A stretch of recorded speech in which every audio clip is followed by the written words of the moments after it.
pemirsa, kembali Anda menyaksikan Halo Indonesia dan seperti biasa selama 1 jam ke depan kami akan menghadirkan beragam informasi. Seperti apa, Mel? Yang pasti informasi terkini dan juga inspiratif sudah kami siapkan untuk Anda pemirsa. Di antaranya adalah pemerintah berencana mewajibkan sekolah umum untuk menjadi sekolah yang menyelenggarakan pendidikan inklusif. Ada pula SMAN 112 terima anak istimewa.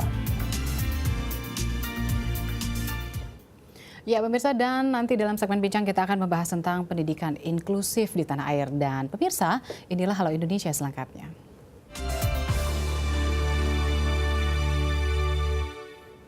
Ya pemirsa, berdasarkan peraturan Gubernur nomor 117 tahun 2007, DKI Jakarta menjadi salah satu provinsi penyelenggara sekolah inklusif, yaitu sekolah umum untuk anak berkebutuhan khusus. Dan hingga saat ini telah ada 371 sekolah inklusif di tanah air, dan kedepannya pemerintah akan mewajibkan sekolah umum menjadi sekolah inklusif.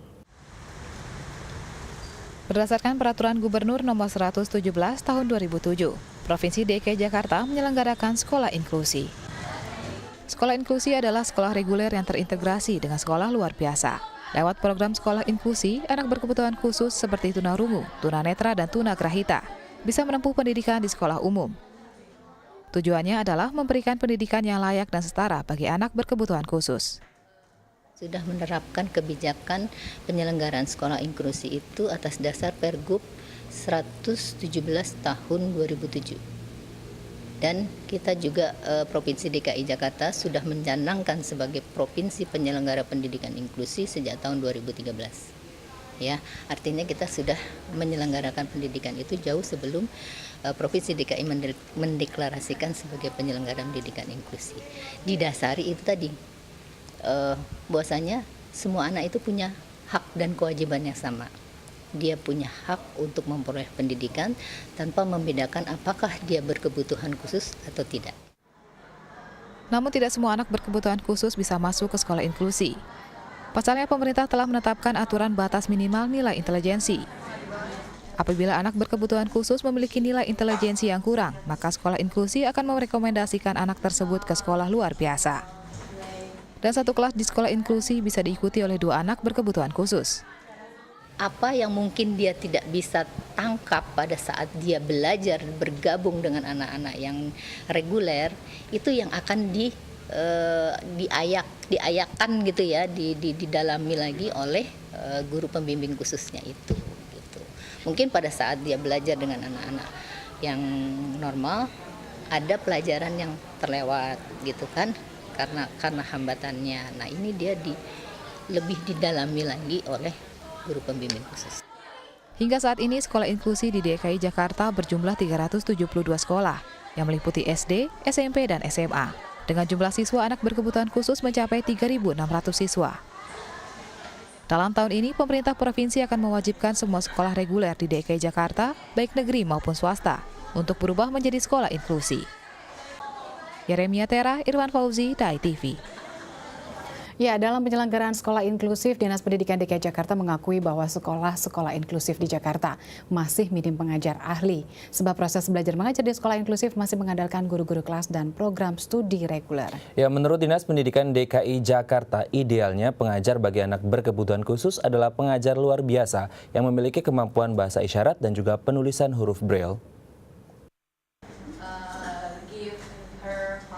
Konsep pendidikan inklusi muncul untuk memberikan solusi terhadap banyaknya pelakuan diskriminatif dalam layanan pendidikan, terutama bagi anak-anak berkebutuhan khusus.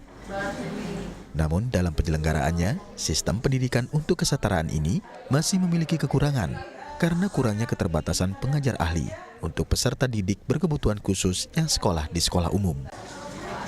Untuk itu, Dinas Pendidikan DKI Jakarta telah melakukan sosialisasi pendidikan dan pelatihan bagi guru-guru di sekolah reguler tentang tata cara pengajaran anak berkebutuhan khusus. Peserta didik akan mendapatkan guru pendamping untuk membantu mengatasi kesulitan belajar dan berkomunikasi di sekolah. Kita belum punya guru terutama guru inklusi itu dengan backgroundnya pendidikan khusus. Tapi kita memberi pembinaan kepada guru-guru berupa bimbingan teknis, pelatihan terkait dengan kebutuhannya masing-masing anak yang berkebutuhan khusus itu. Dan kita meminta kepada guru kita, yang terutama guru-guru di sekolah reguler yang menyelenggarakan pendidikan inklusi itu, mengajar dengan hati.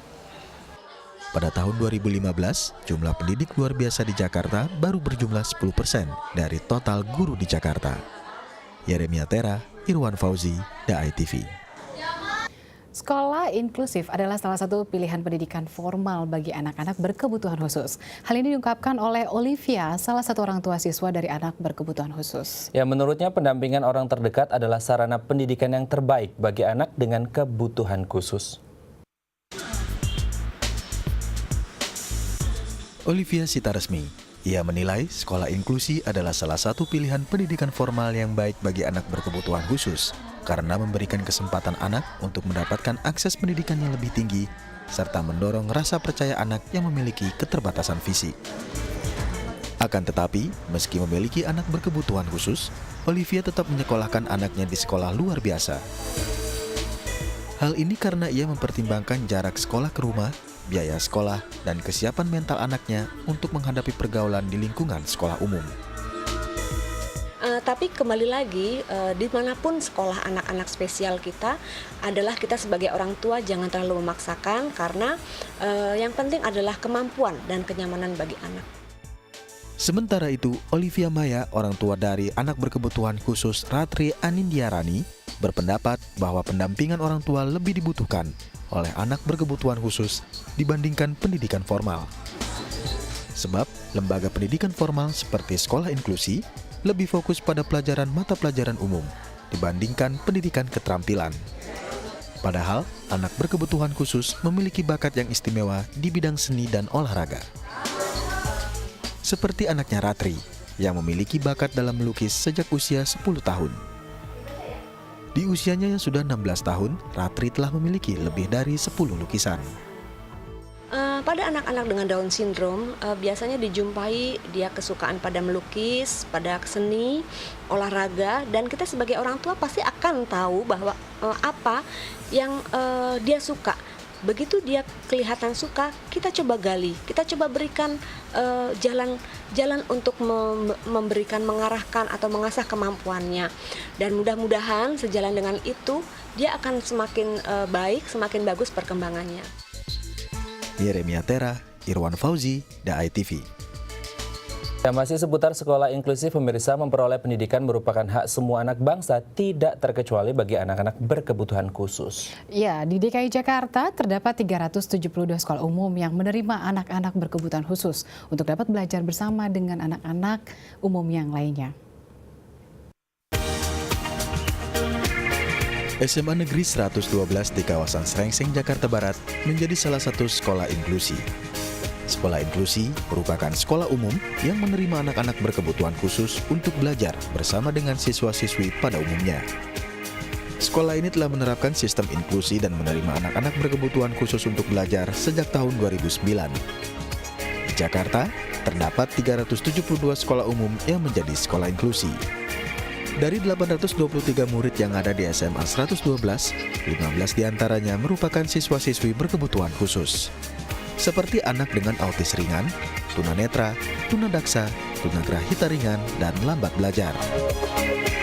SMA Negeri 112 adalah salah satu SMA yang berdiri pada tahun 1991, jadi usianya masih muda ya, terbilang karena dengan jadi istilahnya nomor urutnya saja sudah 112, dan kemudian pada tahun pelajaran 2000-2001 mulai dijadikan salah satu sekolah yang menerima peserta didik yang pertama sekali hanya khusus untuk tunanetra, dan tahun berikutnya ke tunarunggu. Jadi 2 tahun, jadi tahun pertama di 2001 itu yang menerima tunanetra, kemudian selanjutnya di tahun 2002, 2003, 2004 itu tunanetra dan tunarunggu, dan selanjutnya campur, mulai dari anak yang yang kemampuannya sangat di bawah itu juga ada di sekolah ini.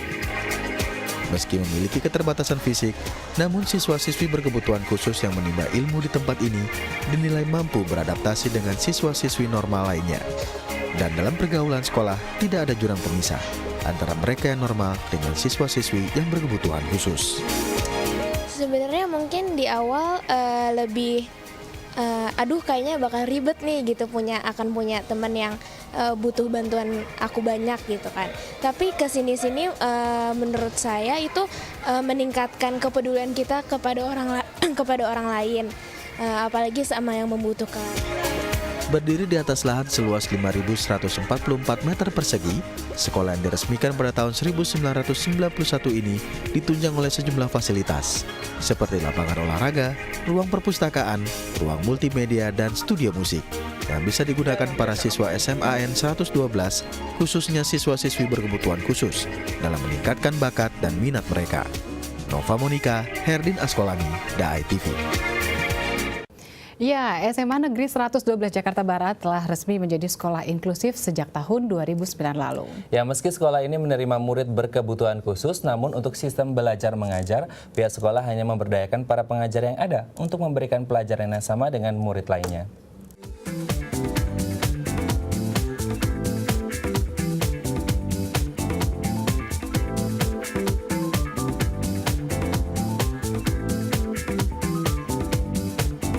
Dari 52 sekolah inklusi yang ada di wilayah Jakarta Barat, SMA Negeri 112 menjadi salah satu sekolah di tingkat menengah atas yang menerima anak berkebutuhan khusus sejak 7 tahun yang lalu. Untuk menghilangkan sekat, para peserta didik berkebutuhan khusus ikut belajar di kelas yang sama dengan pelajar lainnya. Ke-48 guru di sekolah juga bertanggung jawab menjadi tenaga pendidik kepada 15 peserta didik berkebutuhan khusus. Baik murid maupun guru mencoba untuk beradaptasi dalam proses belajar mengajar. Namun pada masa ujian, pihak sekolah baru mendatangkan tenaga pengajar dari sekolah luar biasa untuk memberikan tambahan materi serta membantu mereka dalam mendalami materi pelajaran. Nah, untuk anak yang keberkebutuhan khusus ini biasanya kami hanya memberikan penambahan materi pada saat menjelang ujian nasional, nanti ujian nasional di kelas 12. Untuk di kelas 10-11 kami tidak bisa memberikan tambahan, ya pokoknya pembelajarannya seperti biasa di kelas, tetapi untuk nanti di kelas 12 biasanya kami memberikan tambahan khusus untuk anak-anak yang berkebutuhan khusus ini, dengan ada biasanya kami dibantu oleh guru pendamping khusus. Nah, guru pendamping khusus sementara ini baru ada satu, itu pun tidak bisa standby di 112 karena beliau mengajar di sekolah lain di SLB seperti itu. Nova Monika, Herdin Askolani, DAI TV. Benjamin Alexander adalah mahasiswa pertama dengan autisme nonverbal yang menempuh studi di sebuah universitas bergengsi di New Orleans. Ya, melalui dukungan kuat orang tua dan guru pendamping, Ben membuktikan bahwa penyandang autisme mampu menempuh pendidikan yang setara dengan peserta didik pada umumnya. Elizabeth adalah salah satu siswa SMA jurusan IPS di SMA 112 Pesanggerahan Kebonjeruk, Jakarta Barat. Ia akrab disapa Lisa. Keberadaan Lisa di sekolah umum melewati berbagai proses dan pertimbangan keluarga. Saat pertama kali mendaftarkan diri ke sekolah umum menengah pertama, Dara kelahiran Jakarta 17 Juli 1999 ini sempat ditolak. Berkat keinginannya yang begitu besar untuk bersekolah di sekolah umum, ia kemudian diterima di sekolah SMP dan SMA negeri yang menjalani program inklusi. Lisa juga mampu melewati masa adaptasi, baik dalam mengikuti pelajaran sekaligus bersosialisasi dengan teman-temannya di sekolah. Kalau di SLB kan temennya paling satu kelas tuh cuman paling banyak 6 atau 7 orang. Kalau di reguler kan banyak kan, udah gitu bisa kenal sama karakter orang banyak, udah gitu ya bisa lebih menambah kemandirian sama perluasan pergaulan aja sih, kayak gitu. Sebelum menjadi siswa SMA 112, Lisa menjalani pendidikan dasar di sekolah luar biasa. Ia menguasai kemampuan tulis Braille dan terbukti hal tersebut bisa membantunya untuk mengikuti pelajaran di sekolah. Alasan utama saya sebenarnya saya ingin untuk Lisa itu memberikan yang terbaik pastinya. Nah, samping itu saya juga lihat kemampuan dari sisi akademis Lisa sementara masih bisa mendekati anak-anak yang normal. Jadi dengan adanya kemampuan akademisnya dan dari referensi guru-guru di SLB, di mana SD dia di SLB, sejak SMP dia memang udah di reguler. Jadi SMP dia di reguler di 119, sekarang kelanjutannya ke SMA 112 ini, di mana memang sebelumnya sudah ada kakak kelasnya yang memang sekolah di 112 ini, which is yang sama-sama tunanetra ya, kalau Lisa kan low vision. Itu jadi lebih ke saya memberikan kesempatan untuk Lisa mendapatkan pendidikan yang lebih baik untuk persiapan dia di masa yang akan datang. Kemampuan dan bakat yang dimiliki Lisa tak dapat dipandang sebelah mata.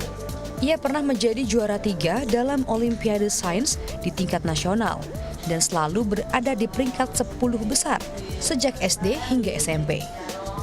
Di sekolahnya kini, Lisa juga diberikan kesempatan untuk mengembangkan bakat seni.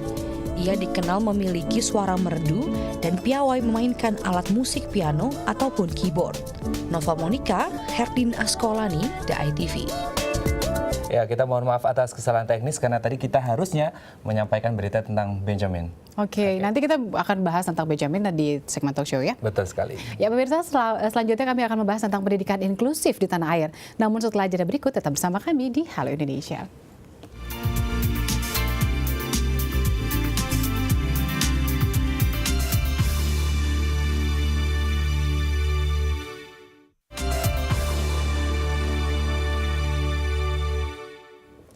Baik, Anda masih bersama kami di Halo Indonesia dan dalam segmen bincang kali ini kita akan membahas tentang pendidikan inklusif di Jakarta. Namun sebelum kita berbincang lebih lanjut, kita akan ucapkan dulu selamat Hari Pendidikan untuk semua warga negara Indonesia ya. Semua peserta didik di seluruh Indonesia ya. Semoga pendidikan di Indonesia semakin jaya. Ya, tentunya juga gurunya lebih sejahtera dong.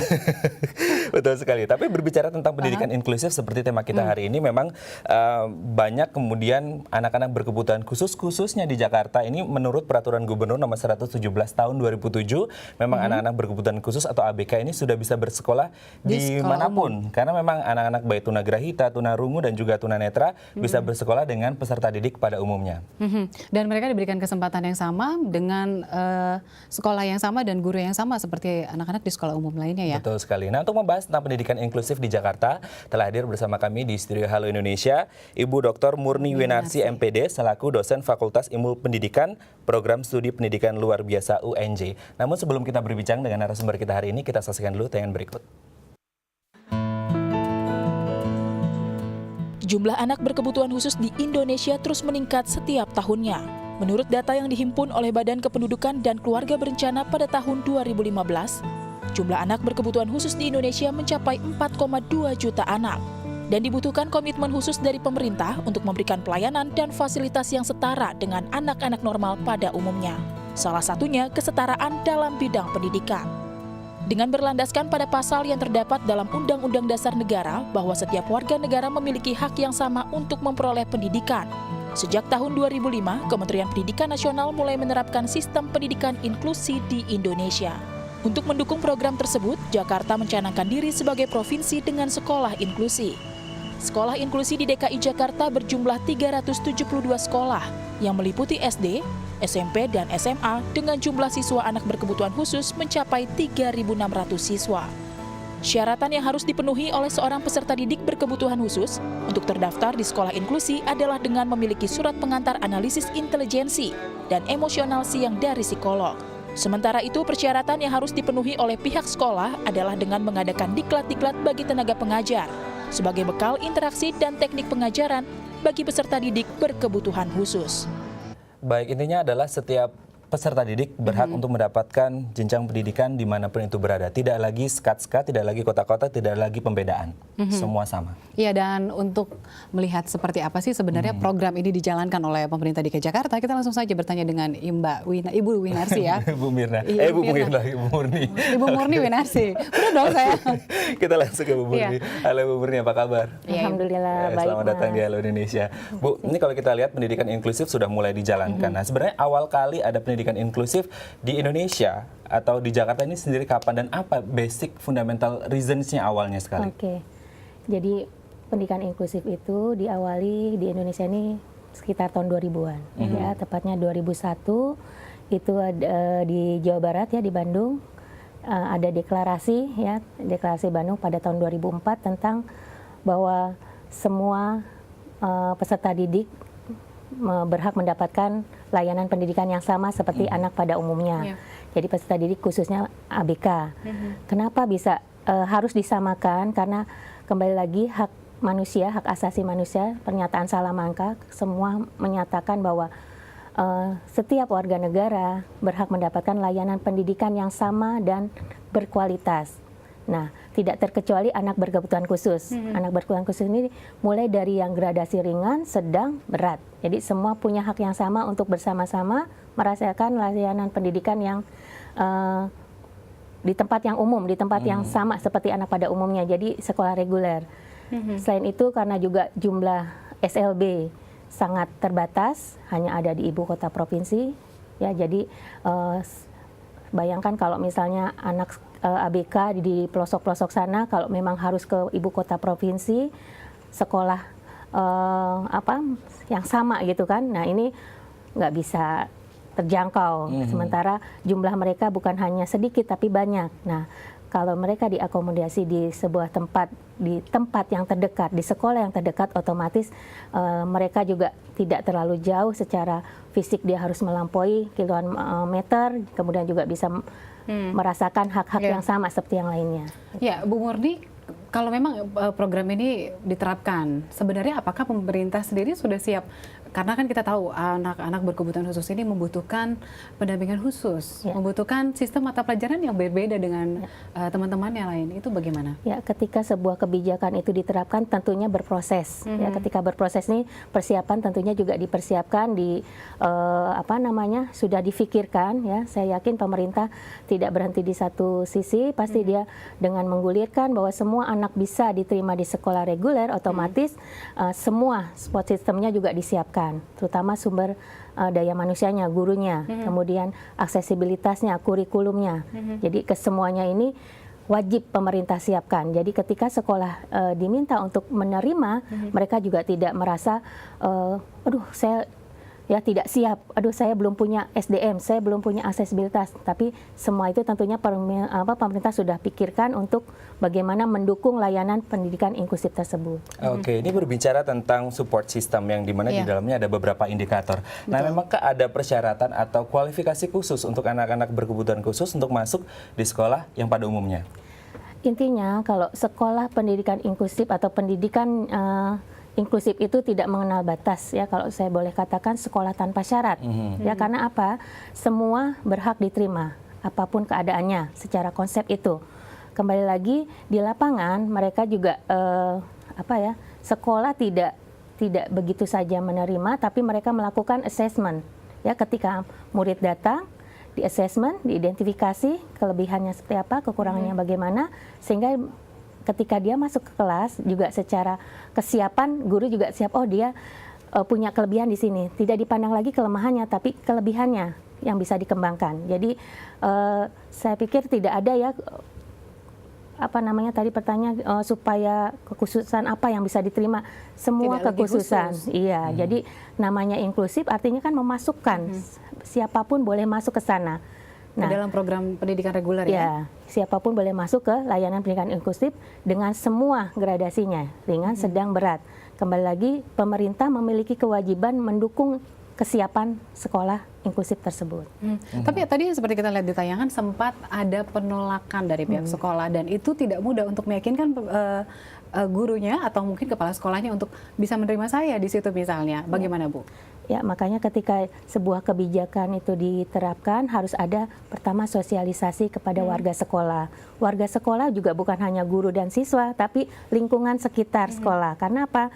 Semua itu saling mendukung. Ketika lingkungan tidak diberikan sosialisasi, diterima di sekolah, tapi ketika mungkin nanti dia jajan, dia keluar, ini anak apa ini ke sini? Kok ada di sini? Nah, makanya secara teknis harus ada sosialisasi dulu ya ke semua warga sekolah dan warga masyarakat, kemudian juga diberikan ya pelatihan-pelatihan untuk gurunya bagaimana melayani pembelajaran mereka yang serba khusus ini, kemudian didukung oleh kurikulum yang sudah dimodifikasi dan disiapkan program pembelajaran individualnya. Jadi harus ada PPI-nya juga, kemudian ada GPK ya, guru pembimbing khusus, di mana sekolah itu juga harus ada gitu, harus menyiapkan.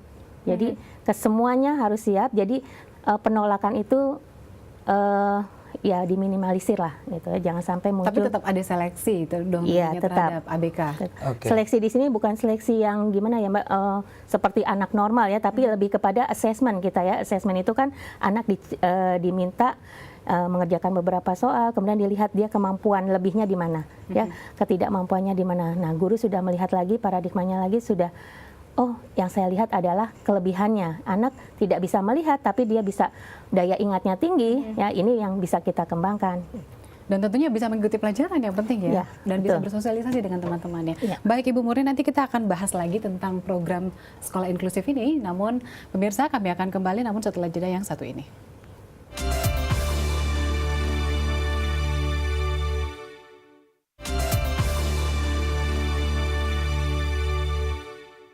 Baik, Anda masih bersama kami di Bincang Halo Indonesia, dan kalau kita berbicara tentang pendidikan inklusif mungkin agak sedikit berbeda karena ini adalah sistem pendidikan yang terbaru. Mungkin yang menjadi pertanyaan kita semua adalah bagaimana kemudian seleksi masuknya, apakah sama dengan anak-anak pada umumnya atau ada seleksi khusus tersendiri yang memang dikhususkan untuk anak-anak berkebutuhan khusus. Kita kembali lagi ke Bu Murni. Bu Murni, terkait dengan seleksi dari ujian masuk anak-anak dengan berkebutuhan khusus ke sekolah inklusif, adakah bedanya ujiannya atau kemudian ada sistem lain yang diterapkan? Ya. Kalau saya boleh luruskan, mungkin bukan ujian ya, tapi lebih kepada bagaimana penerimaan sekolah kepada anak-anak berkebutuhan khusus ini. Jadi sekolah ketika menerima ABK ini, pertama yang dia lakukan adalah melakukan assessment. Jadi misalnya ada 10 orang yang masuk, ya 10-10-nya di assessment, dilakukan bagaimana diberikan sesuai kebutuhan dia ya, soal-soalnya sesuai dengan kemampuan dia, kemudian dia mengerjakan, oh dia punya kelebihan di bahasa, oh dia punya kelebihan di logika berpikirnya. Nah ini kelebihan-kelebihan inilah yang jadi masukan sekolah untuk bekal guru mengembangkan pembelajaran di kelas. Nah setelah itu mereka masuk seperti biasa di kelas-kelas yang sudah ditempatkan ya. Jadi anak misalnya satu kelas itu punya 2 ABK. Nah guru dengan melihat kelebihannya ini otomatis dalam pembelajarannya tidak merasa sulit gitu. Dan tentunya tadi sekolah sudah menyediakan guru pembimbing khusus. Jadi untuk bagaimana proses di kelasnya. Jadi lebih kepada ketika dia masuk, sekarang sistem pendaftarannya ada yang online, ada yang offline. Ya, online itu berdasarkan dimanapun dia berada, dia bisa mendaftar. Tapi kalau offline ya biasanya dia yang ada di sekitar, yang paling dekat. Nah, kebanyakan ya misalnya di wilayah Jakarta Timur, kotanya berapa, dia sudah penuh. Nah, anak-anak ABK yang di wilayah Jakarta Timur ini bisa masuk ke daerah lain, wilayah lain selama itu masih ada jumlah yang kosong gitu, bangku kosong gitu.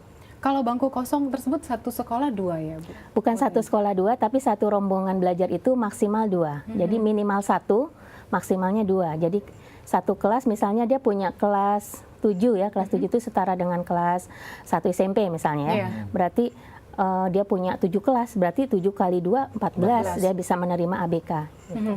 Dan tadi kesiapan dari pihak sekolah, lalu bagaimana kesiapan dari anak itu sendiri untuk bisa beradaptasi? Apakah ada pendampingan khusus Bu untuk bagaimana mereka bisa bersosialisasi? Atau mungkin kan kita tahu di sekolah itu ada pelajaran laboratorium. Nah ini bagaimana mereka juga bisa beradaptasi dengan alat-alat tersebut misalnya supaya tidak membahayakan diri mereka? Ya.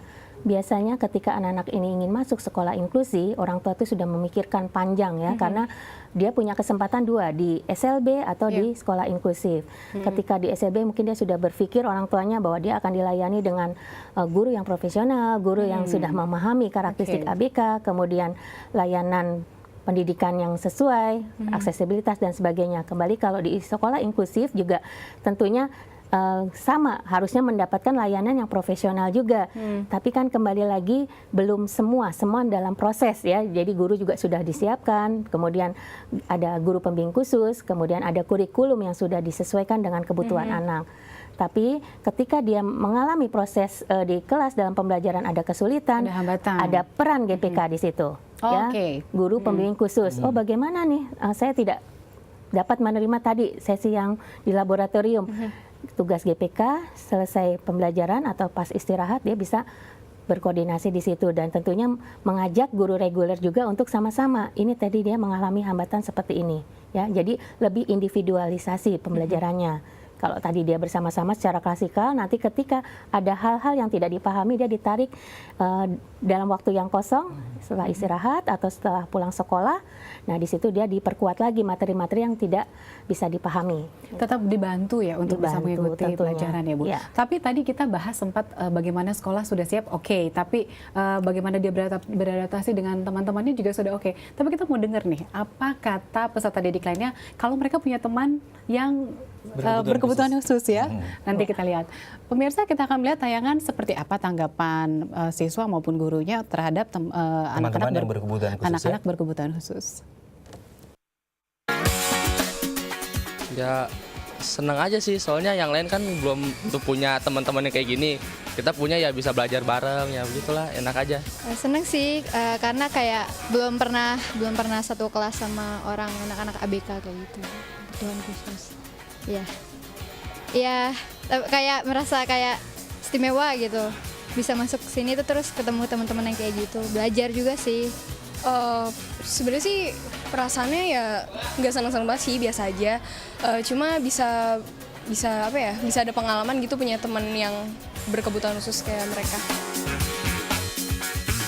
Sebenarnya nggak terlalu ada kendala dalam komunikasi karena dia seperti biasa seperti kami, dia bisa berkomunikasi seperti biasa, tapi mungkin memang di saat dia membutuhkan bantuan kami, membutuhkan bantuan sekelas gitu, kita punya kegiatan kami masing-masing gitu. Jadi ya itu sih salah satunya meningkatkan kepedulian kita.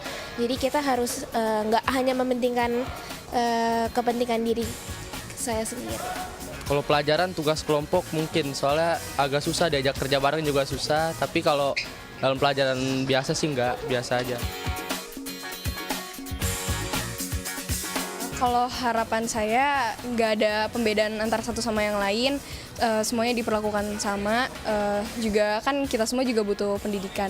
Harapan saya ya semua orang mempunyai hak tersebut, mempunyai hak untuk memperoleh pendidikan, dan menurut saya nggak ada yang harus dibeda-bedakan karena mereka pun bisa memajukan bangsa kita ini. Baik, ini kalau kita lihat ternyata pendapat dari teman-teman yang sangat positif sekali. Nah, menjadi pertanyaan mungkin banyak justru orang tua dari siswa pada umumnya yang merasa khawatir akankah nanti pendidikan di sekolah akan menjadi melambat ketika ada anak-anak berkebutuhan khusus masuk ke sekolah. Kita tanyakan. Ya, Ibu Murni, bagaimana melihat persepsi orang tua sementara anaknya kan kadang-kadang ingin sekali bersekolah di sekolah umum, tapi persepsi gurunya malah melihat sepertinya dia tidak bisa mampu atau tidak bisa bersosialisasi, itu bagaimana, Bu? Ya.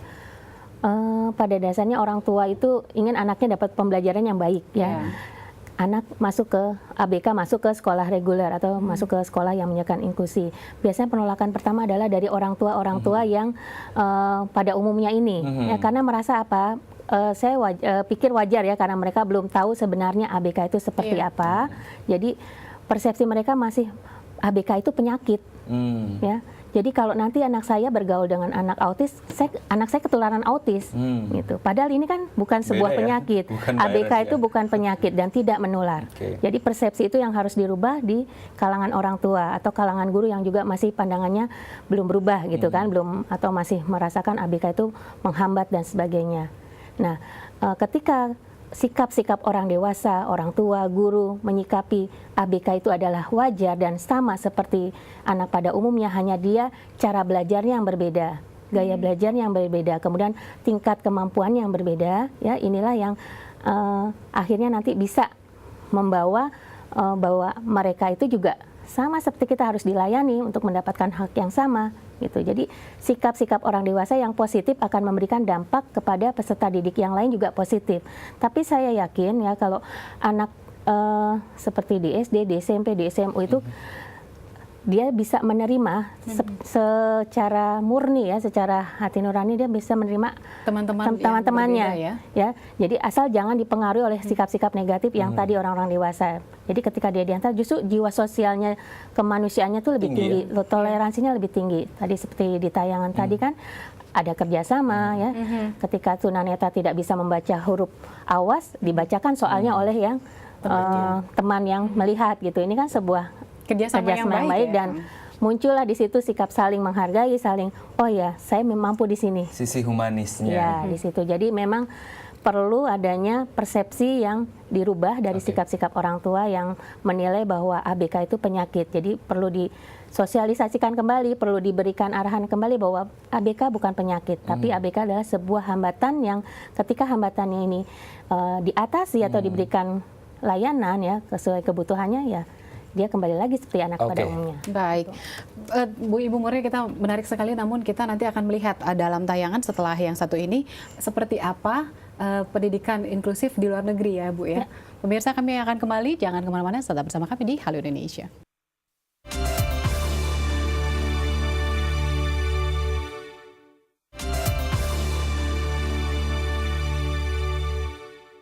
Baik, Anda masih bersama kami di Bincang Halo Indonesia, dan kalau kita berbicara tentang hampir 71 tahun Indonesia merdeka, berarti harus ada penyetaraan, kesetaraan pendidikan bagi siapapun, tidak terlepas apakah itu ABK atau anak-anak pada umumnya. Bahkan di luar negeri pun ada sosok ya namanya Benjamin Alexander yang kemudian menyintas autisme nonverbal yang kemudian ternyata sukses dalam pendidikan reguler. Nah, untuk mengetahui seperti apa kisah sukses dari Benjamin Alexander, kita saksikan dulu dalam tayangan berikut. Kondisi yang menyelimutinya tidak membuat Benjamin Alexander, seorang penderita autisme nonverbal dan epilepsi, patah arang. Berbekal tekad kuat dan bantuan dari orang tua, guru pendidikan khusus, serta sebuah laptop, Benjamin yang akrab disapa Ben mampu mewujudkan cita-citanya. I am not stupid as some people used to think. I am not stupid as some people used to think. Ben sudah tidak mampu berbicara sejak berumur 2 tahun setelah didiagnosa dengan autisme dan epilepsi. Untuk melakukan pekerjaan sehari-hari, Ben masih dibantu kedua orang tuanya. Namun yang menakjubkan dari seorang Ben adalah suara hati yang dituangkannya lewat tulisan. Hasil tulisan Ben diterbitkan di sebuah situs berita di New Orleans. I guess using the word autism just had such a horrible connotation. Sedikitnya 1 dari 10 penderita autisme adalah penderita autisme nonverbal dengan ciri-ciri seperti kontak mata minimal, tidak memahami bahasa tubuh, hingga terlambat bicara atau sama sekali tidak dapat berbicara. Ben kemudian dilatih oleh seorang guru pendidikan luar biasa bernama Judy Nodorf. Setelah menjalani terapi selama bertahun-tahun, Ben pun mampu mengetik pada usia 8 tahun. And I could see in his eyes the intelligence that was trapped in that body. And I knew we had to find a way to get it out. Ben lulus dari sekolah menengah di pinggiran kota New Orleans dengan gelar kehormatan. Di Universitas Tulane, ia mengambil jurusan sastra Inggris dengan fokus pada menulis. Nilai-nilainya pun sejauh ini cukup memuaskan. Ayah Ben, Sam Alexander, adalah teman setia Ben yang selalu menemaninya di kampus. I'm the GPS. I direct him to where he needs to be. Sebagai seorang yang pernah mendidik Ben, Judy merasa yakin Ben mampu melampaui harapan setiap orang terhadap penderita autisme nonverbal. You know, when he walked across the stage at high school graduation, everybody was amazed, and I knew it from day one. And when he walks across the stage at Tulane, I'll be there cheering him on because I knew that could be a possibility too. And I'm tearing up because I'm getting so emotional with him. But he's like my son too.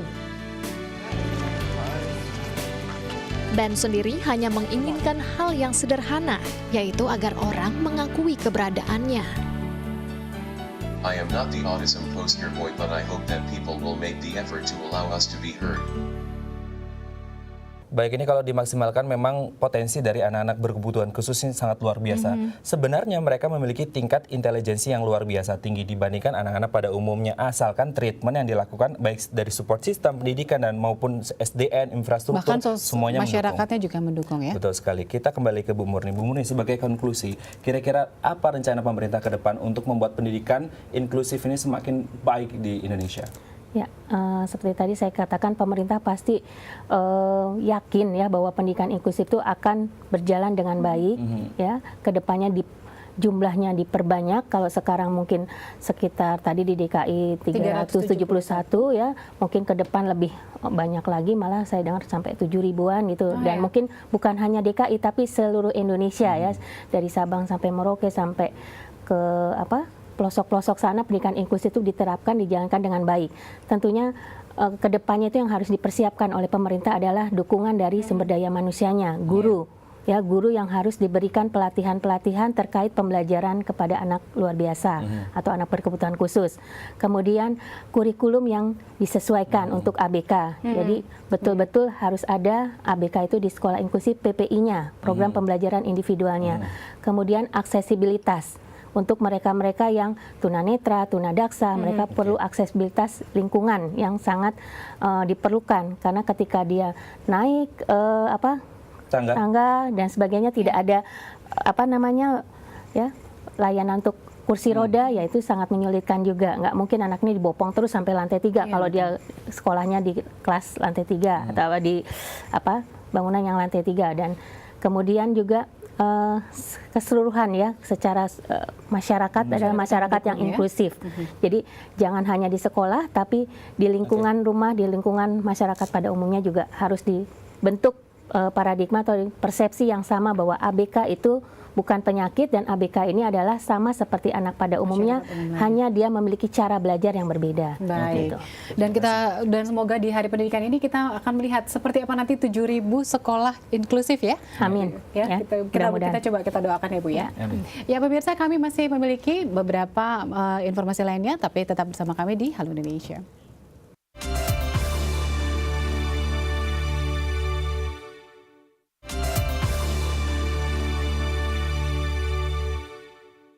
Sekolah Taman Kanak-kanak Al-Ilmi atau yang lebih dikenal dengan sekolah baca tulis gratis kini semakin berkembang di usianya yang ke-10. Seperti apa berikut liputannya. Pasangan suami istri Yudhistira Masardi dan Siska Yudhistira tergerak mendirikan sekolah Taman Kanak-kanak Al-Ilmi atau yang lebih dikenal dengan sekolah Batutis alias baca tulis gratis. Sekolah yang berdiri sejak 5 September 2005 silam ini memberikan pendidikan gratis bagi anak-anak usia dini yang sebagian besar berasal dari kalangan ekonomi tidak mampu. Sesuai dengan namanya, sekolah baca tulis gratis ini memberikan pendidikan gratis kepada anak-anak yang tidak mampu dari usia 4 hingga 6 tahun. Di sekolah ini mereka tak hanya dibimbing untuk belajar berhitung, menulis, dan olahraga saja. Anak-anak didik sekolah Batutis ini pun mendapatkan sarapan dan makan siang gratis untuk mendukung tumbuh kembangnya. Namun, semakin banyaknya orang tua yang ingin menyekolahkan anaknya di sekolah Batutis, membuat Siska terpaksa menetapkan biaya pendidikan untuk operasional sekolah. Orang tua murid yang rata-rata bekerja sebagai kuli bangunan, tukang ojek hingga pemulung, kini harus mengeluarkan biaya Rp65.000 per bulan untuk penggantian biaya perlengkapan alat tulis dan konsumsi harian anak-anak.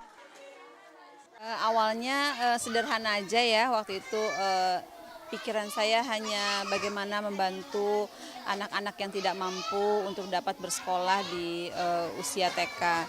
Karena 10 tahun lalu seperti yang kita tahu belum ada PAUD, dan rasanya pemerintah juga belum terlalu concern pada pendidikan anak usia dini. Sebagai pendiri sekolah Batutis, Siska tak pernah menyangka sekolah yang tadinya hanya sepetak garasi di rumah, kini semakin berkembang dan menjangkau lebih banyak anak yang hidup di bawah garis kemiskinan. Siska bahkan harus menambah jumlah tenaga pengajar dari 3 orang menjadi 16 orang. Perkembangan sekolah Batutis yang cukup pesat membuka kesempatan bagi sekolah ini untuk menambah program pendidikan. Antara lain, program pendidikan bagi anak usia 0 hingga 4 bulan, dan program pendidikan dini bagi anak usia 2 hingga 4 tahun. Dengan bertambahnya program pendidikan di sekolah Batutis diharapkan dapat memfasilitasi anak-anak dari berbagai kalangan untuk mendapatkan akses pendidikan yang layak. Tim Liputan, The ITV. Ya, sebagai sekolah yang membantu pendidikan anak-anak kurang mampu, sekolah Batutis menerapkan kurikulum pendidikan yang cukup berbeda dengan sekolah usia dini pada umumnya.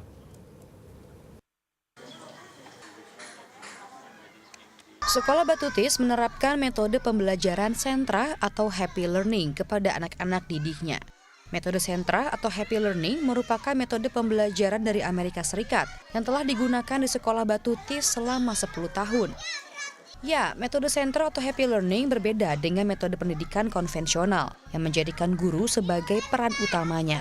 Dalam metode sentra, anak-anak diasah rasa keingintahuannya sehingga belajar mengajar pun terasa lebih mudah dilakukan. Menurut pendiri Sekolah Batutis Siska Yudhistira, metode sentra ternyata cukup efektif dalam merangsang kreativitas dan kemampuan belajar si anak yang kebanyakan berasal dari keluarga yang tidak berpendidikan.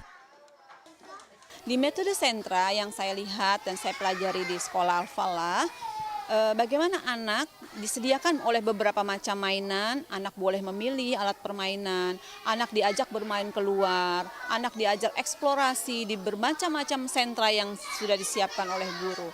Itu membuat anak bisa memilih apa yang mereka sukai. Ketika anak happy, semua pembelajaran yang guru berikan melalui stimulus-stimulus dengan bermain, itu menjadi maksimal pada anak. Dan anak senang belajar, apapun yang guru berikan pembelajaran, mereka senang.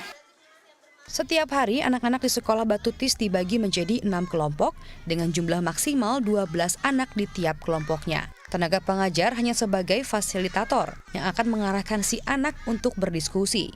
Selain itu, anak-anak akan mendapatkan pengalaman belajar yang berbeda dengan sistem moving class. Mereka dilatih mandiri dan disiplin dengan mendatangi 6 kelas berbeda yang telah dijadwalkan.